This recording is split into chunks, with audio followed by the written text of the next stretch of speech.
Oui.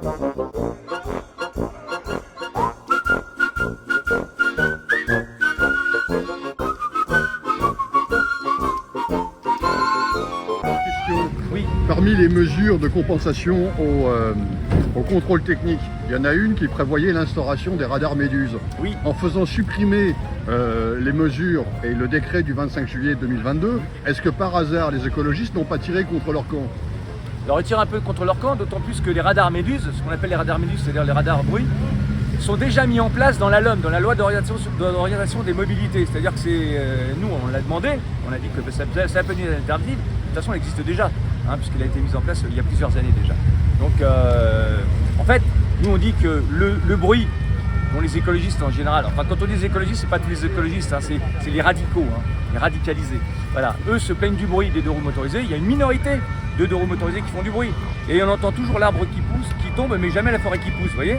Donc en réalité, ce qui se passe, c'est que pour une minorité qui vont faire du bruit, on va faire payer toute une communauté. Et ça, c'est pas normal. D'autant plus que c'est pas le contrôle technique qui va changer les choses, puisque comme je viens de l'expliquer, un motard ou un scooteriste, il peut très bien aller au contrôle technique avec un pot conforme. Il ressort du contrôle technique avec un contrôle en bonne et due forme, et en 15 minutes, il a changé son pot d'échappement. Et continuera à faire du bruit avec un contrôle technique. Les études allemandes ont montré que c'était le bruit des frottements, donc le bruit de la bande de roulement. Et donc c'était proportionnel au poids du véhicule. C'est ça. Donc en fait, les véhicules électriques sont plus lourds que les véhicules normaux. Alors, les véhicules électriques sont plus lourds que les véhicules normaux. Et puis surtout, tout ce qui est camions, bus, voitures, etc., qui sont beaucoup plus lourds que des deux roues motorisés et qui ont en général entre 4 et 6 roues, eux, ils font beaucoup plus de bruit qu'un deux roues motorisé. D'accord, donc en fait, le véhicule deux roues motorisé, lui, est le pauvre innocent qui doit payer pour les autres.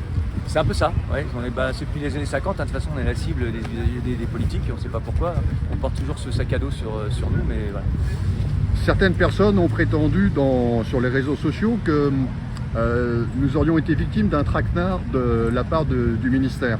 On ne le prétend pas, c'est le cas. En fait, il y a un vrai problème politique, c'est-à-dire que les écologistes, les trois associations soi-disant écolo, anti-deux roues motorisés, qui ont réussi à retourner le Conseil d'État, ont des appuis politiques très importants, ils font du fort lobbying. Ce qu'on reproche maintenant au ministre, c'est d'avoir travaillé avec nous, d'avoir mis en place un décret n'imposant pas le contrôle technique, et tout à coup il retourne sa veste en quelques jours. Donc ça, c'est pas acceptable. Il faut que le ministre respecte sa parole et aille au bout des choses. Et d'ailleurs, c'est la volonté du président Macron de ne pas mettre en place un contrôle technique. Donc le ministre doit revenir sur ses positions, parce que c'est lui maintenant qui est seul en cause. Le Conseil d'État, il a jugé, ok. Mais le ministre des Transports, il peut soit mettre en place un nouveau décret, soit mettre en place toutes les alternatives qu'on a demandées. Et la Commission européenne est tout à fait apte à juger de ça et est tout à fait d'accord à accepter les propositions de la France en ces termes. Le premier décret qui était sorti au mois de juillet 2021, fin juillet 2021, lui était sorti d'on ne sait où. Le second décret qui est sorti le 25 juillet 2022, lui, c'est au bout des négociations. C'est ça, au bout des négociations, était extrêmement précis dans les alternatives mises en place. D'accord. Est-ce que par hasard, lorsque tu dis que ce sont les lobbies qui ont énormément de poids vis-à-vis du Conseil d'État, est-ce que ce ne serait pas plutôt le Conseil d'État qui a beaucoup de poids sur ces organisations, à savoir qu'ils ne sont que le bras, le représentant Alors, on ne sait pas quel jeu ça joue entre le Conseil d'État et ces associations-là, mais en tout cas, on sait que le Conseil d'État, de toute façon, a jugé.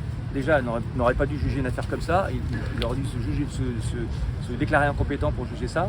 Et puis, parce que c'est quand même au gouvernement de décider des lois et des décrets. Et surtout, il a jugé sur une feuille vide, sur une feuille blanche. C'est-à-dire, il n'y a rien dedans.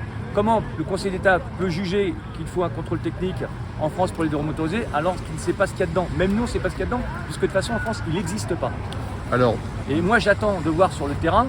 Ce qui pourrait être assez drôle, c'est qu'il y a certaines motos, par exemple, j'en connais quelques-unes, qui démarrent avec des kicks et qui n'ont pas de démarreur, et où on se met debout avec les deux pieds et le kick ne descend pas. Donc j'aimerais bien voir les contrôleurs techniques tenter de démarrer ces motos-là pour tester la pollution. Alors justement, sur un autre chapitre, le gouvernement avait mis en place des mesures où c'était un autocontrôle. Lorsqu'il y a eu le Covid, on s'autorisait à sortir soi-même.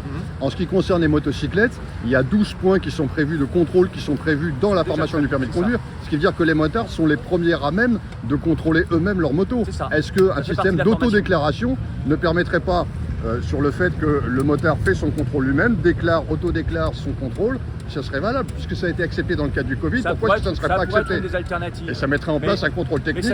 Mais même ça ne changera rien, puisqu'on voit bien qu'encore une fois, il faut s'en tenir aux chiffres, hein, 0,5% des accidents dus au mauvais état du véhicule.